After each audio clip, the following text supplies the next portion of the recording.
Hello everyone, তো আমি মাকে নিয়ে গেছিলাম ডাক্তারের কাছে। একে ছিল বৃষ্টি, তার উপর বাড়িতে ভাত খেতে ইচ্ছা করছিল না। আমি ভাবলাম যে না, রাসবিহারী মার্কেটের এই বিরিয়ানি হাব, যেহেতু দোকানটা পাশেই ছিল, যার জন্য ওখান থেকে নিয়ে নিলাম 1 প্লেট বিরিয়ানি। আর এইখান থেকে আমার পছন্দ মতো আমি লেগ পিসটা পছন্দ করে নিয়েছি, যার জন্যই আবার রিপ্যাক করে দিয়েছে আমাদেরকে, থ্যাংক ইউ তার জন্য। তো বাড়িতে এসে আমি নিয়ে নিলাম কাঁসার থালা, তারপরে নিয়ে নিলাম কোকাকোলার বোতলে প্লেন জল, তারপরে তারা দিয়েছিল স্যালাড আর ছিল চিলি সস।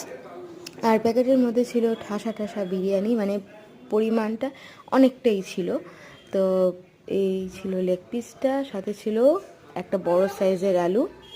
আর আলুটা ছিল ভীষণই সফট, আর সেটা তোমরা দেখেই বুঝতে পারছো অবশ্যই। আর লেগ পিসের সাইজটাও বেশ ঠিকঠাকই ছিল, আর ভাত ছিল ভীষণ ঝরঝরে। আর এখানে একটা মেন ব্যাপার হচ্ছে যে এখানে তেল ছিল না, যেটা আমার সবচেয়ে বেশি পছন্দের, কারণ ওনারাটা অনেক তেল থাকে। তো যাক গে, সব কিছু ভালো লাগছে খেতে। এবার আমি খাই, তোমরা লাইক করে দিও। তারা